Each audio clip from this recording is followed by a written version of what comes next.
Welcome back to The Deep Dive, the show that's custom tailored to cut through the noise and deliver the most impactful insights, all crafted just for you. Today, we're not just dipping our toes. We're taking a full plunge into a genuinely fascinating and, frankly, increasingly critical area of wireless communication. We're talking about how our devices find and intelligently use the invisible airwaves that surround us. Yeah, and this isn't just about, ensuring your smartphone gets a good signal. It's really the foundational technology impacting everything from the next generation of smart homes and cities Right. to the vast interconnected networks of the Internet of Things or IoT, and even, the self-driving cars of tomorrow. It's huge. Absolutely. And at the heart of this discussion lies a fundamental challenge that affects every connected device and, well, by extension, every one of us. Yeah. Wireless spectrum scarcity. Imagine the airwaves not as this endless sky, but more like a limited, invisible highway. Good analogy. As more and more cars, our smartphones, our smart devices, our wearables, industrial sensors try to merge onto this highway, it's just becoming incredibly congested. Right, it's getting jammed. Exactly. This finite resource, the electromagnetic spectrum, is getting jammed, and the real-world consequence, well, it's slower speeds, dropped connections, frustratingly unresponsive smart devices. Yeah, all the things we hate. Pretty much. A general erosion of the seamless connectivity we've frankly come to expect. It's a foundational issue that demands truly revolutionary and intelligent solutions. Otherwise, our digital lives could, well, grind to a halt. And that's precisely where cognitive radio, or CR, doesn't just step in. It really emerges as a revolutionary paradigm. Yeah. Think about this. Instead of a wireless device just blindly transmitting on a pre-assigned frequency, imagine one that can actively listen to its environment, Okay. understand the surrounding radio landscape, and then dynamically adapt its behavior based on what it hears. That's the core promise of cognitive radio. So it's aware of its surroundings. Exactly. It enables intelligent dynamic spectrum access. The basic premise is elegant in its simplicity, yet pretty profound in its implications. These CR devices can sense and then cleverly utilize specific frequency bands that aren't currently being used by their authorized owners, what we call primary users. Ah, the PUs. Right. So rather than being stuck on a single, potentially congested frequency, a CR device can intelligently hop to an empty one or share one efficiently. The potential benefits stemming from this adaptive capability are truly enormous. We're talking about vastly improved spectrum utilization. Which means more efficient use of the airwaves. Precisely. We can pack more data into the same amount of airwave space, flowing more efficiently. This translates directly into increased network capacity, allowing more devices to connect simultaneously without, degrading performance. Better reliability, too, I imagine. Absolutely. It promises better reliability in our connections, enhancing security by making it harder for malicious actors to disrupt traffic, and even leads to lower power consumption for our devices. Oh, interesting. How does that work? Well, by efficiently hopping to available channels, devices spend less energy frantically searching for a signal. Oh, yeah. And that translates directly into longer battery life for your smart sensors, wearables, and countless IoT devices. It's really about making our entire wireless world smarter, more efficient, and inherently more resilient. That's a powerful vision, and it sets the stage perfectly for our deep dive today.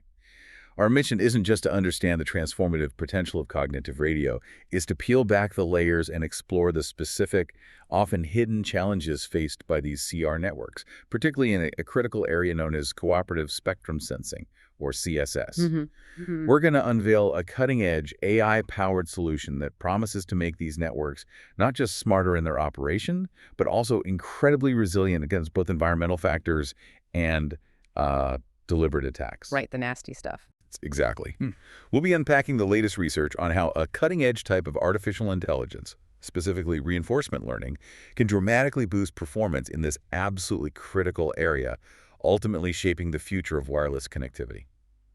Okay, so before we dive deeper into those challenges, let's just make sure we're all on the same page with the foundational concepts. It's crucial to understand the key players in this wireless drama. Good idea. In the world of radio communication, we distinguish between what are known as primary users, or PUs. The incumbents. Right, and secondary users, or SUs. Primary users are the authorized occupants of a licensed spectrum band. Think of them as the homeowners, with the legal deed to a specific piece of wireless property. Like a TV broadcaster. Exactly, like a television broadcaster operating on a particular frequency, or a cellular carrier licensed to use a certain band for your mobile data. They have exclusive, legally protected rights to use that part of the airwaves. They own the road, so to speak. Precisely. Then we have secondary users, or SUs. These are unauthorized devices that, in a cognitive radio network, are allowed to temporarily use that same licensed spectrum, but only when the primary user isn't actively using it. The opportunistic users. Yeah, the analogy here is like a considerate neighbor temporarily borrowing your driveway for parking only when your car isn't there. Okay, I like that. The crucial, absolutely non-negotiable part of this entire operation is spectrum sensing. The act of the SU listening intently to determine if the PU is actually using the channel. This is key. If the SU detects the PU is active, it must vacate the channel immediately and seamlessly to avoid causing any interference. This ability to sense the environment, to be aware of the primary user's presence, is the bedrock of intelligent spectrum sharing, It really is. and the foundation upon which all the benefits of cognitive radio are built.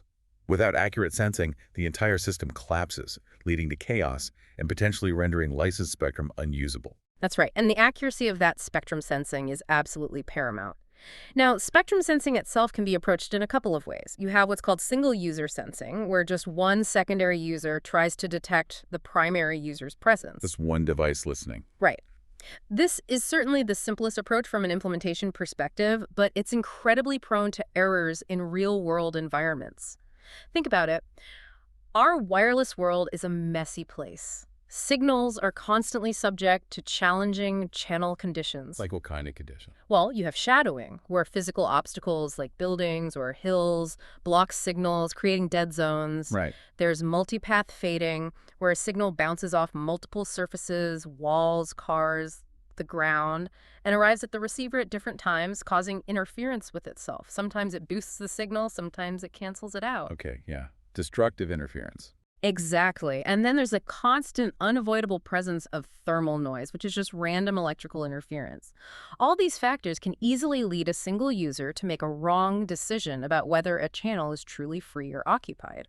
So one device's view isn't enough. Often it really isn't. One device's perspective, no matter how good its antenna, is often just not enough to guarantee accuracy. This is precisely why cooperative spectrum sensing, or CSS, has emerged not just as an option, but as the overwhelmingly popular and, frankly, superior approach. Go-go operation. Yes. Instead of relying on the potentially flawed perspective of a single device, CSS leverages the power of collaboration. It brings multiple secondary users, what we call cooperating secondary users, or CSUs, together. A team effort. A team effort. Each CSU performs its own individual sensing, gathering its own potentially noisy observation.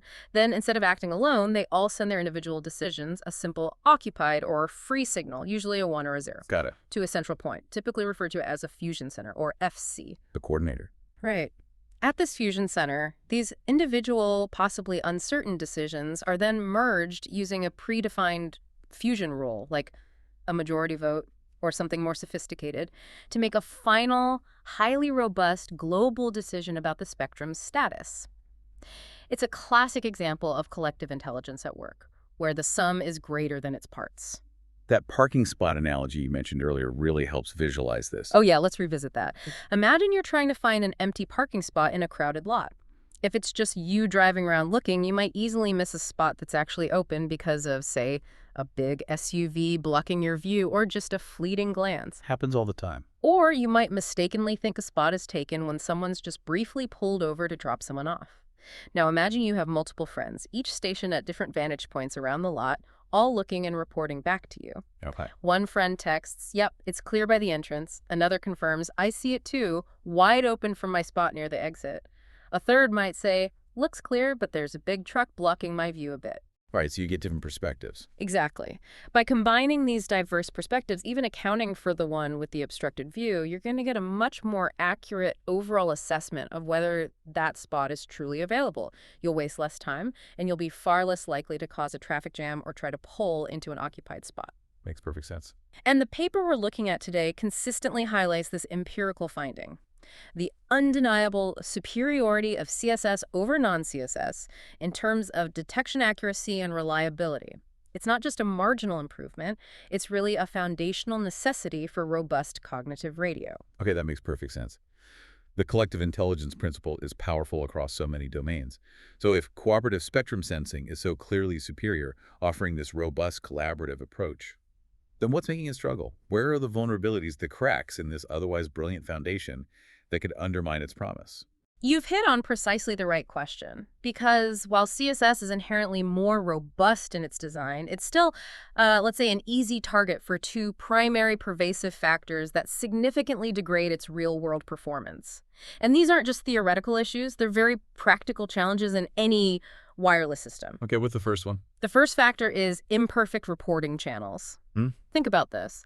The very communication links between these cooperating secondary users, the CSUs, and the Central Fusion Center, the FCC. The path for those individual occupied or free decisions to reach the central aggregator are themselves wireless. Ah, right, of course. And as anyone who uses Wi-Fi or a mobile phone knows, wireless mediums are notoriously prone to impairments. We're talking about fundamental physics here. There's path loss, where the signal simply weakens over distance, like a shout getting fainter. There's multipath fading, which we just touched on, causing signals to arrive out of sync and interfere with themselves, leading to signal strength fluctuations. That's right, the bouncing signals. Yeah, and there's shadowing from physical obstructions like buildings, foliage, or even other large objects that can block the signal entirely. So the report itself might not get through cleanly. Exactly. And here's a specific detail from the paper that really brings this home. They model these imperfect reporting channels using a clever, well-established model called a binary symmetric channel, or BSC. Okay, BSC. What does that mean practically? What it means for our purposes. Think of it like a digital coin flip happening to your data bit. When a CSU sends its decision, a simple binary bit, either a 1 for PU present or a 0 for PU absent, the BSC introduces a measurable probability of error, often called P. Probability of error, P. Got it. This is what's often overlooked, even by those familiar with wireless systems. Even if a CSU made a perfectly accurate initial sensing decision at its end. The listening part was correct. Right. But that critical bit of information could get corrupted and literally flip to its opposite. A 1 becomes a 0 or vice versa on its way to the fusion center. Wow. So it looks like a lie, but it's just noise? Precisely. This introduces a fundamental accidental unreliability. The fusion center receives a report that looks like a deliberate lie, but is in fact just a victim of a noisy, challenging wireless environment. This makes it incredibly difficult for the system to trust its own inputs. Okay, that's a big problem. What's the second factor? You said there were two. The second major factor, and perhaps even more insidious, is spectrum sensing data falsification, often called SSDF or Byzantine attacks. Byzantine attacks. Sounds ominous. It is. This isn't accidental noise. This is where malicious users, or MUs, deliberately and deceptively report false information to the fusion center with the specific intent of misleading the global decision. Okay, so actual bad actors. Yes. They're actively trying to undermine the collaborative process, much like a saboteur in a team project. And here's where it gets really interesting. When we talk about these malicious users, it's not just random mischief, right? What exactly are their motivations? What are they trying to achieve by deliberately sending bad information? And what are the real-world consequences? That's a crucial question, because understanding their objectives helps us understand the profound impact on network performance and even the viability of cognitive radio itself. The paper outlines two main distinct objectives for these malicious users, each with its own damaging outcome. Okay, what's the first one? The first objective is pure vandalism. In this scenario, the malicious users are driven by a desire to cause chaos and disrupt the primary user's operations. Just want to break things. Pretty much. So when they sense that the primary user channel is actually occupied, meaning the PU is actively using its licensed spectrum, they falsely report it as free, sending a 0 tool to the fusion center. Okay, and the consequence? The immediate consequence. The fusion center mistakenly believes the channel is clear and allows other genuine secondary users to access it. This leads directly to debilitating interference with the primary user's communication. Oh, that's bad. That's the cardinal sin of CR, right? Don't interfere with the PU. Exactly. It's a fundamental violation of the cognitive radio network's primary objective. Think of it like that rogue neighbor falsely texting everyone that your driveway is empty, causing a parade of cars to pull in and block your access. Right. Very annoying. Potentially dangerous. And ultimately, such persistent interference will understandably discourage primary users from sharing their spectrum at all. It undermines the whole premise of dynamic spectrum access and could even cause regulators to shut down secondary networks or impose severe penalties. Okay, so vandalism is one goal. What's the other? The second objective is exploitation. Here, the situation is reversed, and the malicious users are driven by a selfish desire to monopolize available resources. Oh, great. Precisely. When the primary user channel is actually free, meaning it's available for secondary use, the malicious users falsely report it as occupied, sending a 1 to the fusion center. Okay, so they lie the other way. Right. As a result, the FTC incorrectly declares the channel busy and instructs all other genuine secondary users to either wait or switch to a different channel. So the good guys back off. Exactly. But while these legitimate secondary users are sidelined, these same malicious users then secretly access that free PU channel for themselves, exploiting the situation for their own benefit. Sneaky. Very. This is like that same cunning neighbor falsely claiming a perfectly open parking spot is taken, just so they can swoop in and use it later, leaving everyone else circling aimlessly. It's a pure resource grab, leading to unfair spectrum allocation and significantly diminishing the capacity and efficiency for all other legitimate users. It's clear that these motivations lead to distinct and damaging outcomes, disrupting the very foundation of intelligent spectrum sharing. But what about the specific strategies these attackers use? Are there different ways they go about launching these Byzantine attacks beyond just lying when it suits them? Absolutely. The paper details several nuanced approaches malicious users might take, broadly categorizing them to help understand their impact. It's not always straightforward. Okay. First, we have probabilistic attacks. In this scenario, the malicious user doesn't always send false information, which actually makes them harder to pinpoint. Right, they mix it up. Exactly. Instead, they attack with a certain probability. For instance, they might transmit a false 0, reporting free, with a low probability when the PU is actually present, aiming for sporadic but disruptive interference. Just enough to cause problems sometimes. Or they might report 1, occupied, with a higher probability when the PU is absent, maybe to cause more disruption or to try and hog resources more often. This variability and unpredictability makes them much harder for a system to reliably detect, as their behavior isn't consistently bad. So they fly under the radar more easily. That's the idea. It can result in ongoing intermittent interference and degradation for other users, kind of like a stealthy, intermittent saboteur. Okay, so probabilistic. What else? Then there are non-probabilistic attacks. These are more direct, you could say brute force disruptions. Malicious users here attack randomly without even considering whether the primary user signal is actually present or absent. So pure chaos. Pretty much. Their sole intent in this type of attack is purely to disrupt the spectrum sensing process across the entire network and cause widespread arbitrary interference. They're not trying to be subtle, they're just trying to break things. Gotcha. Any specific types within that? Yes, and within the non-probabilistic category, we often see single reporting attacks. These are quite specific in their objective. One prevalent type is the always present attack. Always present, so they always say the PU is there. Exactly. The attacker always reports 1, meaning the PU is present, regardless of what they actually sensed or whether the channel is truly occupied. This is usually driven by that selfish desire, exploitation, to declare the channel busy and prevent other legitimate SUs from accessing it. So they block everyone else. Right. The network believes the false report, marks the channel as occupied, tells other SUs to stay away. This dramatically increases the probability of false alarm, PS. Meaning the network thinks it's busy when it's actually free? Correct. And the real-world consequence. Your devices are unnecessarily waiting, unable to access perfectly good spectrum. It leads to wasted spectrum resources and significantly slower access times, even when the wireless highway is completely empty. Okay, that's the always present. What's the flip side? The other main single reporting attack is the always absent attack. In this scenario, the attacker always reports 0 BROM, meaning the PU is absent, again, regardless of their actual sensing result. And this causes interference. Big time. This type of attack is launched with the clear intent of causing severe interference with the primary user signal, because it leads the system to believe the channel is free when it's absolutely not. This specifically decreases the probability of detection, Pete. So the system fails to detect the PU when they're there. Exactly. And this is what causes those dangerous collisions and direct interference with the primary user's critical communication. This could potentially lead to the entire secondary network being penalized, blacklisted, or even completely shut down by regulators. It's arguably the most damaging type of attack from a regulatory and operational standpoint. Wow. Okay, so lots of different ways to attack. How does the paper model these?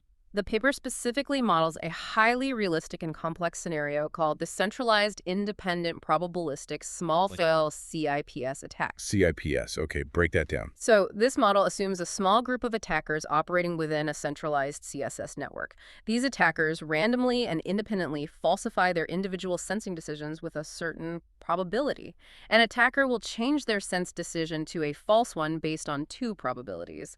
Pay for a false alarm attack. Reporting occupied when it's free. Right. And pay for a misdetection attack. The reporting free when it's occupied. The dangerous one. Exactly.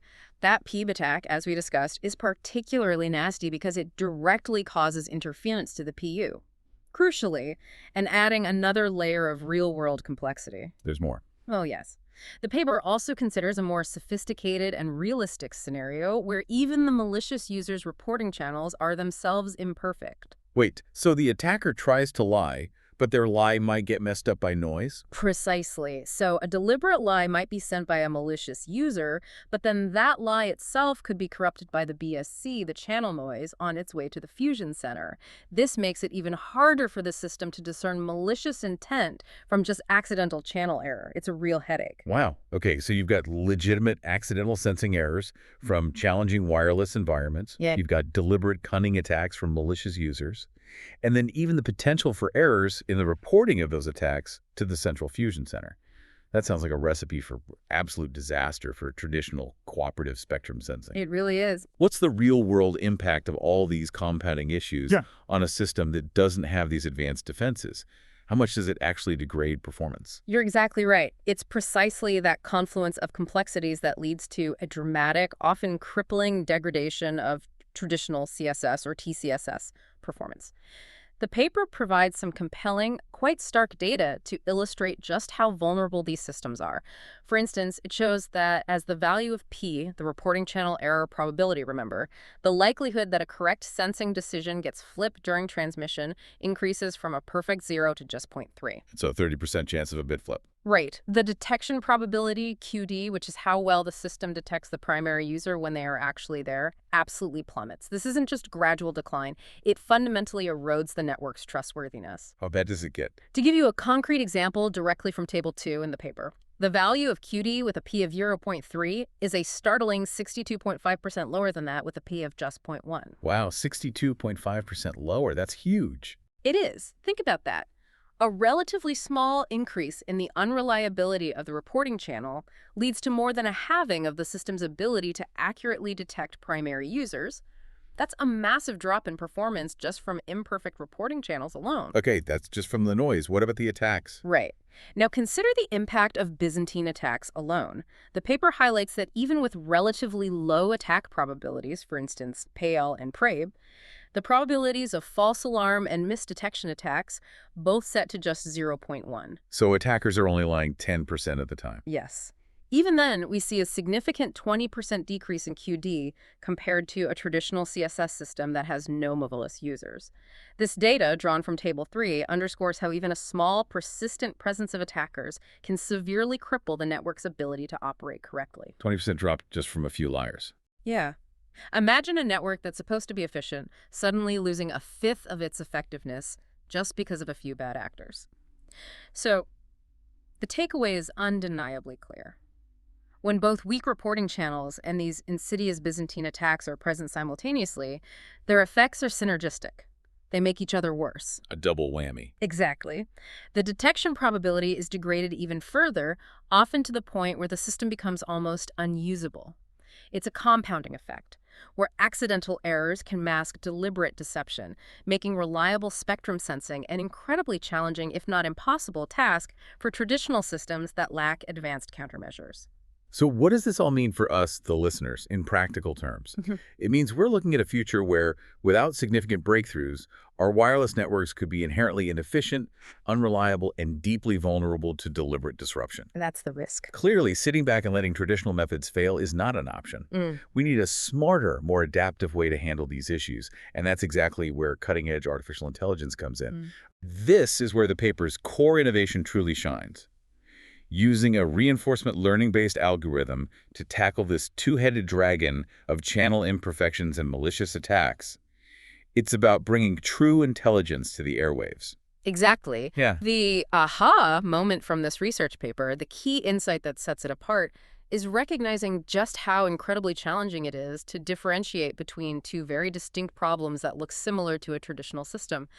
On one hand, you have a genuine cooperating secondary user experiencing a weak reporting channel. Their reports are accidentally unreliable due to bad signal quality. Just bad luck, basically. Right. On the other hand, you have a malicious user who is deliberately sending bad data. Both result in wrong reports reaching the fusion center. Many traditional methods, when faced with unreliable reports, might simply remove users from the sensing process. Kick them out. Yeah, assuming they're malicious or faulty. But the critical problem is, this could inadvertently remove genuine cooperative users who are simply in a bad spot, signal-wise, maybe behind a building or temporarily experiencing severe fading. So you lose good contributors. Precisely. And removing genuine users also dramatically decreases the overall probability of detection for the system because you're losing valuable, legitimate sensing participants. You're essentially throwing the baby out with the bathwater. Okay, so simple removal is bad. What's the AI solution? So the first brilliant part of their proposed solution is the Thompson sampling-based algorithm designed specifically for the nuanced detection of these problematic users. Thompson sampling. What is that? Think of Thompson sampling as a sophisticated branch of machine learning called online learning. What that means is it doesn't need a massive pre-labeled data set to train on up front. Ah, okay. It learns on the fly. Exactly. It learns and adapts over time based on immediate feedback, continuously improving its understanding of each individual secondary user's reliability. It's dynamic, it's adaptive, and it gets smarter with every bit of data it processes. Okay, how does it work? What's the mechanism? The mechanism is quite clever. You can think of it like a smart detective or maybe a reputation manager assigned to each individual CSU. A reputation score for each user. Sort of, yeah. Here's how it works. Whenever a CSU's reported decision, their 1 or 0, goes against the final global decision made by the Fusion Center, that CSU gets what the algorithm considers a penalty. Okay. This penalty is recorded, say, as a 1 in their internal counter, signifying a disagreement. Conversely, if a CSU's report aligns perfectly with the Fusion Center's final decision, it receives a reward, recorded as a 0, indicating agreement. So it tracks agreements and disagreements. Right. Over time, the algorithm uses these accumulated penalties and rewards to build a constantly evolving probabilistic belief about each CSU's reliability. It uses something called a beta Bernoulli sampler for this. Beta Bernoulli sounds fancy. It's a powerful statistical tool, but it's actually incredibly intuitive for tracking success and failure probabilities like this. Yeah. It's like keeping a running tally of how often someone tells you something correct versus incorrect, and using that to form an increasingly accurate opinion of their trustworthiness. Okay, that makes sense. And the paper notes an interesting aspect. This algorithm tends to be more search-oriented when it has less data. Essentially, it explores more possibilities and learns more aggressively when it's still gathering information, trying to build a robust statistical profile for each user. Trying things out. Exactly. Then, as more data comes in, it becomes more confident and shifts to exploit its knowledge, relying more heavily on its established beliefs about who is reliable and who isn't. So what's the final output? What does it tell the system? The key outcome of this ingenious detection algorithm is its ability to identify those CSUs that are most often opposing the collective result at the Fusion Center. The paper is very precise about its output.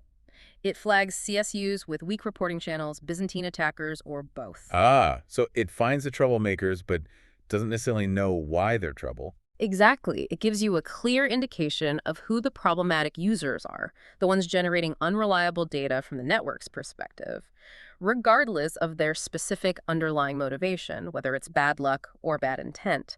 It cuts through the noise and deception to highlight the true sources of performance degradation. Does the paper show this working? Visually. Oh, yes. The research visually demonstrates this effectiveness through what they call histogram plots, which are compelling graphs shown in figures 7, 8, and 9 in the paper. Okay. For instance, figure 7, which focuses specifically on CSUs with weak reporting channels, clearly shows certain bars that are significantly higher than a defined threshold, represented by a distinct black dotted line. These higher bars correspond directly to the CSUs experiencing weak reporting channels, and they're helpfully highlighted in red. So higher bar means more unreliable. Essentially, yes. The height of the bar itself is a direct visual cue. The higher the bar in the histogram plot, the weaker the reporting channel, is a straightforward representation of the algorithm's confidence in identifying that particular user as unreliable due to channel issues. Okay. What about attackers? Then, figure 8 beautifully demonstrates how the algorithm efficiently detects specific malicious users when they are the primary source of disruption. You can clearly see distinct, sharp spikes in the histogram corresponding precisely to the known attackers in the simulation. It's like a radar system picking out the exact location of interference. Very clear. And what if you have both problems at once? That's figure 9. It showcases the algorithm's impressive ability to identify both types of problematic users simultaneously, those suffering from weak reporting channels and those that are deliberately malicious. Both categories are clearly flagged with high confidence. Now, this is a crucial nuance, and the paper is very upfront about it. While the algorithm excels at detecting who is degrading performance, it cannot identify which CSUs are MUs and which CSUs have weak reporting channels. Right, just that they are unreliable contributors. Correct. It simply tells you which users are consistently sending unreliable data from the perspective of the Fusion Center's global decision. Identifying the source of the problem is the critical first step for mitigation. That's incredibly powerful. Identifying the source of the problem, whether it's a technical glitch from a bad signal or a deliberate malicious attack, this smart detective approach to reputation is a game changer. So, okay, we've identified the problematic users, we know who's causing the trouble, but what do we do with that information? How does this detection feed into actually improving the network's performance? As you hinted earlier, simply removing them might not always be the best strategy, right? Precisely. That brings us to the second, equally vital and complementary part of their solution, the weighted sum-based cooperative spectrum sensing, or WSCSS algorithm. Weighted sum. Okay. You're absolutely right that simply removing detected malicious or unreliable users, which is a common approach proposed in much of the existing literature, isn't always optimal and in fact can be detrimental. The paper eloquently explains why this seemingly intuitive approach falls short. When the reporting channels are imperfect, it is challenging to differentiate MUs from genuine CSUs with weak reporting channels. Right, the problem we just discussed. Exactly. This means if you just indiscriminately kick out any user sending inconsistent data, we end up removing genuine CSUs who are simply having a bad signal day. Not only that, but removing them also decreases the probability of detection for the entire network. You're essentially losing valuable sensing participants. You're weakening your own team. That's a great way to put it. It's like a police force that's so worried about catching criminals, they start arresting innocent bystanders who just happen to be in the wrong place at the wrong time. Not effective. So what's the WSCSS philosophy then? The WSCSS philosophy is far more nuanced, intelligent, and, dare I say, forgiving. Instead of blacklisting or removing problematic users entirely, the strategy is to assign lower priority to the data received from them.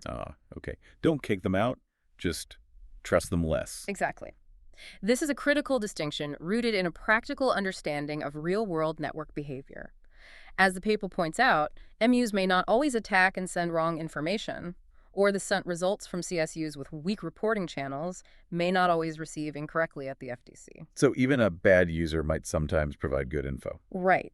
Either because a malicious user takes a break from attacking, or a weak channel temporarily clears up. The goal is about leveraging all available information intelligently, extracting whatever value can be gained, rather than discarding it entirely in a blunt all-or-nothing approach. It's about adaptive trust. Okay, how does that work mechanically? How do you assign lower priority? The mechanism is quite elegant and practical. After the Thompson sampling algorithm completes its detection phase and identifies the problematic users, the Fusion Center then divides all the cooperating secondary users into two distinct groups. You have the good CSUs, which are the reliable reporting, non-malicious users, the trusted members of the sensing team. The A-team. Right. And then you have the bad CSUs, which are those identified by the Thompson sampling algorithm as having either weak reporting channels or being malicious or both, the less reliable members. Okay, 2 groups. Then what? When the Fusion Center then calculates its final global decision on the spectrum status, is it free or occupied, it applies different weights to the reports from these 2 groups. Weights, like in voting. Exactly like that. Reports from the good CSUs are given a significantly higher weight, denoted by alpha. This means their input counts for more in the final decision. Right. Conversely, reports from the bad CSUs are assigned a deliberately lower weight, denoted by beta. This ensures that while their input is still considered, it has a diminished influence on the overall decision. So their vote counts less. Precisely. It's like a judge giving more credence to the testimony of a consistently reliable witness than to one with a history of misstatements or known bias. Got it. Are there specific values for these weights? The paper notes some interesting specifics. For example, if both AYA and BAPER were set to 1, the system would essentially revert back to traditional CSS, where all reports are treated equally. No weighting. Right. If BAPER were set to 0, it would effectively mean that the bad CSUs are removed entirely from the decision-making process. That's the blunt removal approach we said wasn't ideal. Okay. The proposed WSCSS method, however, finds a clever, nuanced balance in between these extremes, typically setting I high, like 1, and bagel somewhere between 0 and 1, allowing it to adaptively value contributions. It provides a spectrum of trust rather than just a binary in or out. That puzzle analogy seems fitting here, too. Absolutely. Imagine you're assembling that complex puzzle again. Some pieces are slightly blurry or faded, weak channels. Others might be intentionally misshapen, malicious users. Instead of just discarding all those potentially problematic pieces, you still try to fit them in. However, you rely much more heavily on the clear, correctly shaped pieces to guide your overall picture. You use the blurry or misshapen pieces to fill in gaps if necessary. Maybe they give you some clue, but you don't let them dictate the overall scene. Right. You use the information, but carefully. That's the core idea of WSCSS, leveraging all information, but wisely trusting reliable sources more, ultimately building a more robust and accurate picture of the wireless environment. That's a truly brilliant approach. Dynamic trust, not outright exclusion. It maximizes the utility of every participant in the network. But the real test, of course, is in the numbers. When the rubber hits the road in these simulations, what does the data tell us? Does this sophisticated two-pronged approach actually work better in real-world scenarios? Does it deliver? Oh, it delivers. The data is unequivocally compelling and clearly shows the significant tangible improvement that WSCSS provides over traditional CSS. Let's walk through the key scenarios tested in the paper. Okay, let's see the proof. First, consider the scenario with weak reporting channels only, where the issue is solely accidental signal degradation, not malicious intent. The paper explicitly states, we can clearly see the performance improvement using the proposed WSCSS algorithm. To put a concrete number to this, from Table 5, for a high reporting error probability, p-lead equals 0.5, meaning half the reports get flipped accidentally. A really noisy situation. Exactly. The detection probability, Q-day, with the proposed WSCSS algorithm is a remarkable 20.78% higher than that achieved with the traditional CSS algorithm. Wow, over 20% better just by waiting. Yes. This isn't just a marginal gain, it's a substantial increase in reliability and efficiency. For you, the user, this means less interference, faster connections, and a more dependable wireless experience, even in challenging environments. Okay, impressive for just noisy channels. What about the really tough case noise and attacks? Right. The more challenging and arguably more realistic scenario where both weak channels and Byzantine attacks are present simultaneously. Here, the performance improvement is even more dramatic, showcasing the algorithm's robust defense against that combined threat. The paper finds that the performance significantly improves with the WSCSS algorithm. Taking a specific example from Table 6 for attack probability payout was 0.4. Attackers lying 40% of the time. Yes. Combined with weak channels, the QD for WSCSS is an impressive 26.17% higher compared to traditional CSS. It's over 26% improvement. That's even better. It is. This demonstrates that the algorithm doesn't just mitigate one problem, it tackles both simultaneously, providing a truly resilient solution against complex, real-world impairments and deliberate sabotage. Did they compare it to other advanced methods, not just the basic traditional one? Good question. Yes, they did. The research also goes further by comparing WSCSS to other advanced algorithms from existing literature, specifically an algorithm called SST-CSS. Okay, how did it stack up? Figure 13 in the paper clearly illustrates that WSCSS outperforms the SST-CSS algorithm. For instance, at a false alarm probability, QF is 0.1, the QD with WSCSS is 12.12% higher than that with SST-CSS. So it's better than other advanced techniques too. Why? What's the key advantage? The key advantage that WSCSS holds is its unique ability to detect the malicious or unreliable users first, using that Thompson sampling part. SST-CSS primarily aims to improve performance without necessarily identifying the culprits explicitly. Ah, so WSCSS knows who to downweight. Precisely. This explicit detection capability allows WSCSS to apply that adaptive weighting, which becomes absolutely critical when attacks are strong, or when the nature of the network changes dynamically. If malicious users intensify their attacks, WSCSS can dynamically reduce the weight given to their input, intelligently preserving overall network performance. That makes sense. Very adaptive. What about bigger networks? Does it scale? Another great question. Yes, the paper thoroughly investigates the scalability and robustness of the algorithm for larger networks, simulating more realistic deployments. They tested a network with M is for 30 cooperating secondary users. Okay, a decent size. And systematically varied the number of malicious users, from 0 all the way up to half the network, so 15 malicious users. The metric used here is the accuracy of global decision, or AGD, which is a holistic measure of how well the system makes its final decision. Okay, how did it do with lots of attackers? Their findings are quite telling. While traditional CSS performance basically collapses and performs similarly to random guessing when there are many malicious users with 50% of use and high attack probabilities, TCSS is essentially a coin flip. Useless, basically. Pretty much. But the proposed algorithm consistently performs better than the TCSS algorithm. For example, in those extreme, highly adversarial scenarios, the AGD for WSCFS can be an astonishing 56% higher than that of traditional CSS. 56% better, even when half the network is attacking. Yes. As vividly demonstrated in Figure 15, this confirms that WSCSS not only works, but it's also highly effective and scalable, maintaining strong performance even in challenging large-scale deployments where reliability is paramount. Okay, the evidence seems pretty clear. It really makes it a foundational technology for widespread adoption in future wireless systems.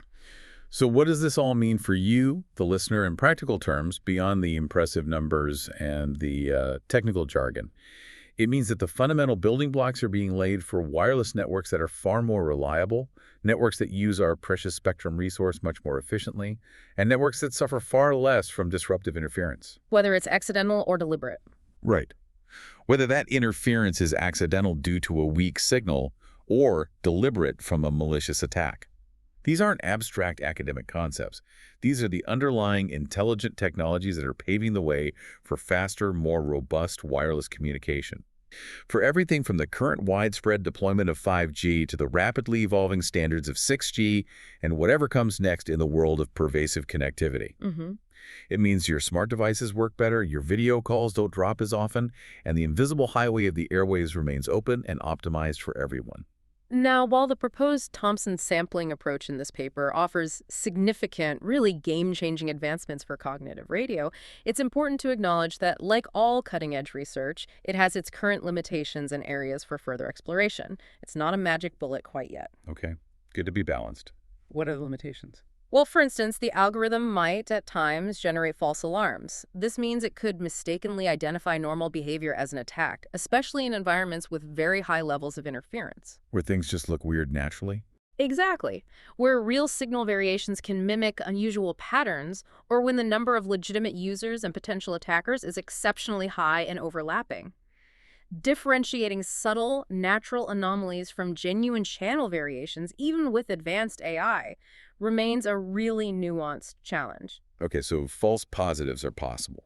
What else? Furthermore, it may struggle to detect highly sophisticated attackers. We're talking about malicious users who are intelligent enough to mimic normal user behavior with remarkable precision. The really sneaky ones. Yeah, perhaps by only attacking intermittently or very subtly, or who can adapt their attack strategies over time in response to the network's detection algorithm.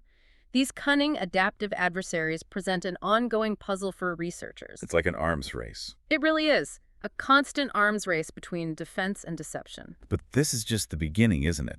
Science and innovation rarely settle for good enough. What's next on the horizon for this fascinating research, and what tantalizing future extensions are the authors themselves suggesting? Indeed, the authors themselves highlight several exciting and crucial avenues for future extensions, which really shows the open-ended nature of this field. One key area is the development of more complex models to accurately characterize attacker behavior. The more precisely we can understand and predict how an attacker operates, their motivations, their adaptive strategies, their resource constraints, the better we can design proactive defenses. Building a better profile of the enemy. Exactly. It's about building a more sophisticated profile of the adversary. What else? More AI. Definitely. Another promising direction involves utilizing even more advanced machine learning techniques beyond Thompson sampling. The goal here is to detect even more subtle anomalies in spectrum sensing data that current algorithms might miss.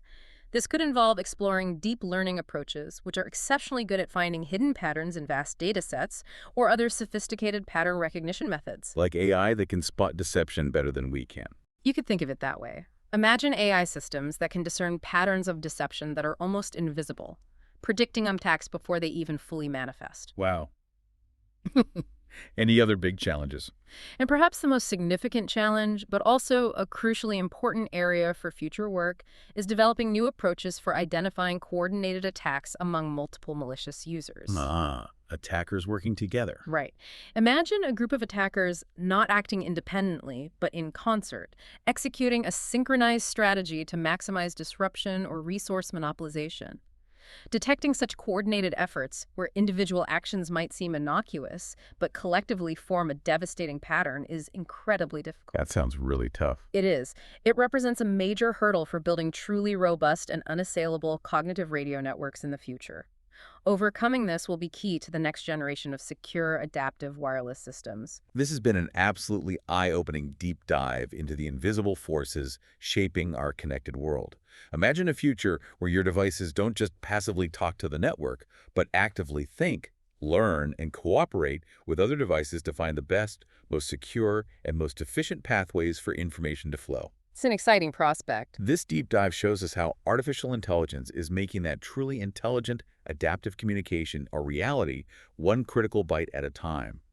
What implications do you see for the future of wireless technology in your own life, knowing it's getting this smart, this resilient, and this adaptive? Thank you for joining us on another deep dive into the fascinating world where cutting-edge technology meets our everyday lives. We hope you feel a little more well-informed and a lot more curious about the invisible, intelligent forces shaping our connected world. Yeah, the continuous evolution of wireless systems is driven by these very real-world challenges, the accidental imperfections and the deliberate deceptions we've talked about.